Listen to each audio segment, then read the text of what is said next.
Barrister सुल्तान महमूद और सरदार तनवीर इलियास इन तमाम अंदाज़ों में मजबूत तरीन उम्मीदवार करार दिए जा रहे थे और कहा जा रहा था कि बराह रास्त मुकाबला इन्हीं दोनों के दरमियान है।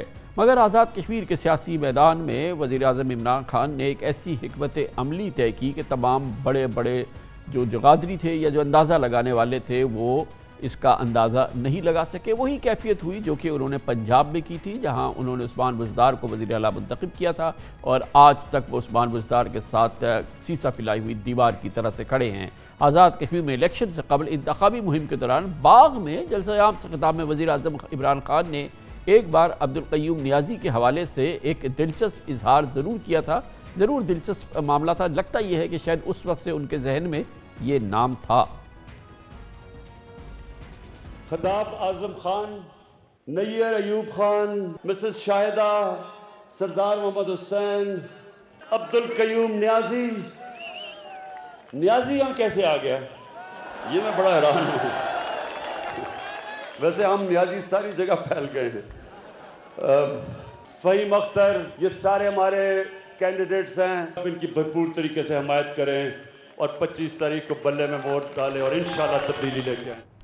ये सरप्राइज़ जो इमरान खान ने दिया, इस पर बात करते हैं। बहरहाल आज़ाद जम्मू कश्मीर में एक नया वज़ीर आज़म ने हल्फ उठा लिया है। हमें एक बार फिर ज्वाइन करेंगे जनाब हबीब अकरम, पाकिस्तान में इंतखाबी सियासत के बहुत ही इम्पॉर्टेंट और जय्यद एक्सपर्ट हैं। बहुत बहुत शुक्रिया हबीब अकरम साहब। आपको भी हुआ सरप्राइज़ ये नाम अब्दुल क़य्यूम नियाज़ी, जो सारे नाम आ रहे थे, जिसका जिक्र होता रहा था, इमरान खान ने फिर एक ऐसा चुनाव किया जो किसी के जहन में नहीं था। खान साहब, मेरे लिए ये थोड़ा सरप्राइज़ नहीं था। मेरे लिए सरप्राइज़ होता कि अगर तनवीर इलियास या बैरिस्टर सुल्तान महमूद वज़ीर आज़म बनते। उसकी वजह यह है कि पाकिस्तान के वज़ीर आज़म इमरान खान का अगर आप 2018 से ऑनवर्ड एक सियासत का पैटर्न देखें तो जहाँ जहाँ इन्होंने इंतज़ामी सतह पर कोई बंदा अपॉइंट किया है, बिलखुसूस सियासी सतह पर, तो वो 2 सूबे, बल्कि अब तो 4 चौथे ये प्राइम मिनिस्टर हैं। हमने पंजाब में देखा कि वज़ीर आला उस्मान बुज़दार बिल्कुल एक सरप्राइज़ थे और वज़ीर आला पंजाब उस्मान बुज़दार की कोई सियासी हैसियत इस कदर मुस्तहकम नहीं थी कि वो पार्टी को अपने तौर पर या इत्तेहादियों को अपने तौर पर साथ मिला सकते। इसी तरह केपी में हमने महमूद खान की सूरत में एक सरप्राइज़ देखा कि जब बहुत सारे ऐसे लोग वहाँ पर मौजूद थे जो खुद सियासी ख़ानदानों से ताल्लुक़ रखते थे और पॉलिटिकल हैंडलिंग पर उनको बड़ा अबूर हासिल था, उनको हटा के बिल्कुल एक बैक बेंचर को उठा के उन्होंने वज़ारत आला की गद्दी पर बिठा दिया। इसी तरह आप गिलगित बल्तिस्तान में देखें तो वहाँ पर भी जो वज़ीर आला का इंतखाब था वो भी इसी तरह था और उनको भी कहा जा रहा है कि वो भी एक इसी तरह पैटर्न के तहत, यानी कमज़ोर तरीन कैंडिडेट थे अपनी पार्टी के अंदर। और यहाँ पर हम आज़ाद जम्मू कश्मीर में देख रहे हैं कि अब्दुल क़य्यूम खान नियाज़ी जो हैं, बल्कि सरदार अब्दुल क़य्यूम खान नियाज़ी, वो अचानक सामने आए हैं। मगर ये इसलिए तो नहीं है कि लोगों को चौंकाना है, ये इसलिए तो नहीं है कि ये उनका एक स्टाइल है। इसके पीछे क्या कोई हिकमत अमली है या नहीं है? खान साहब, इसके पीछे हिकमत अमली बड़ी सोची समझी है। आप ये देखिए, आपको याद होगा कि पाकिस्तान में भुट्टो, जुल्फ़िकार अली भुट्टो जब वज़ीर आज़म बने थे पाकिस्तान के, तो वो भी इसी तरह कमज़ोर तरीन लोगों को चुन के पंजाब का वज़ीर आला लगाते थे, क्योंकि पंजाब का वज़ीर आला या किसी भी सूबे का वज़ीर आला दरअसल अल्टीमेटली एक बहुत बड़ी पॉलिटिकल थ्रेट बन सकता है, जैसे माजी में गुलाम मुस्तफ़ा खर की सूरत में बने भी। इसी तरह कमज़ोर तरीन शख्स को लगाने का मतलब ये होता है कि वो वज़ीर आज़म के इशारे अबरू का मोहताज रहे। तो यही सूरत हाल हम देख रहे हैं कि अब चौथी जगह एक पैटर्न है। लेकिन इमरान खान के लिए कौन निशाने अबरू की अलामत नहीं होता, चाहे तनवीर इलियास होते या बैरिस्टर सुल्तान होते, फारूक होते, वो तो सब होते हैं। पंजाब की हद तक मैं आपकी बात ये मान लेता हूँ, लेकिन क्या ये तो नहीं है कि चाहे पंजाब हो चाहे ये सारी जगहें हैं, जो मजबूत कैंडिडेट होते हैं वो मजबूत उनके ग्रुप्स होते हैं। एक को आप मुंतखब करेंगे, एक को नामजद करेंगे, वो 3 ग्रुप जो हैं वो यकीनन बहुत ज़्यादा इस बात पे नाराज़ हो जाएंगे।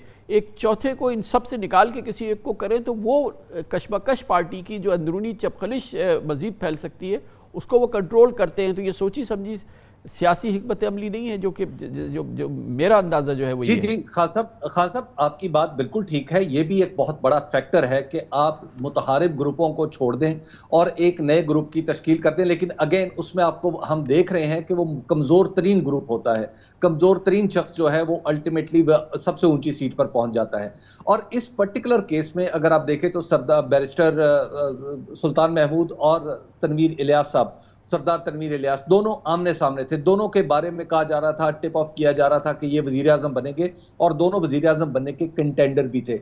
लेकिन अभी हमें यह कहना मुश्किल है आज़ाद जम्मू कश्मीर की सियासत को मद्देनजर रखते हुए कि क्या बैरिस्टर सुल्तान महमूद आराम से बैठ जाएंगे, क्योंकि मेरी मालूमात यह है कि आज मुजफ्फराबाद में जब अली अमीन गंडापुर गए तो अली अमीन गंडापुर ने तनवीर इलियास को तो राजी कर लिया और उन्हें सीनियर मिनिस्टर भी बना दिया।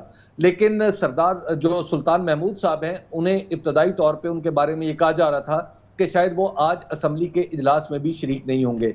लेकिन बाद में फिर उन्हें कुछ लोगों ने कन्विंस किया कि आपका असम्बली में जाना जरूरी है, तो उसके बाद वो असम्बली में आए। और सुल्तान महमूद साहब की जो डिस्क्वालिफिकेशन है वो उनकी गैर मामूली मजबूती है। और सुल्तान महमूद साहब के बारे में मैं आपको एक अर्ज करूं खान साहब के 1996 से लेकर 2001 तक जब ये पाकिस्तान पीपुल्स पार्टी की तरफ से आज़ाद जम्मू कश्मीर के वजीर आजम थे, तो उस वक्त भी इन्होंने, उस वक्त वजीर आजम थी मोहतरमा बेनज़ीर भुट्टो शहीद, उनका हुक्म मानने से इनकार कर दिया था। कश्मीर कौंसिल का इलेक्शन था और कश्मीर कौंसिल के इलेक्शन में इन्होंने पीपल्स पार्टी के कैंडिडेट के मुकाबले में अपना एक कैंडिडेट अब्दुल हमीद पोठी के नाम पे उन्होंने खड़ा किया। आजाद कैंडिडेट था और मोहतरमा बेनज़ीर भुट्टो के साथ ताल्लुकात दांव पे लगाकर ये तो हो गए जो पीछे रह गए, ये वो है जो पीछे रह गए इस दौड़ में, कहीं सामने नजर न आए। क़य्यूम नियाज़ी कौन है? सरदार क़य्यूम नियाज़ी साहब दरअसल पाकिस्तान मुस्लिम कॉन्फ्रेंस से ताल्लुक रखते हैं और सरदार अतीक खान जब वजीर आजम थे 2006 से ऑनवर्ड, तो उनके साथ माफ कीजिएगा सरदार अब्दुल क़य्यूम खान भी थे उस वक्त, लेकिन खैर ये कैबिनेट में वजीर खुराक थे। और इनके नाम के साथ जो नियाज़ी का लाहिका है, दरअसल ये भी सरदार अब्दुल क़य्यूम खान का दिया हुआ है, क्योंकि इनका नाम भी सरदार अब्दुल क़य्यूम खान है। ये वाले जो सरदार अब्दुल क़य्यूम खान है, ये दौली मुगलों का एक कबीला है पूंछ में, जिससे ये ताल्लुक रखते हैं। तो जब ये बयान देते थे, अखबारात में बयान छपता था, तो ये समझा जाता था कि सरदार ये न्याजी है नहीं, इनको प्यार से न्याजी कह दिया गया।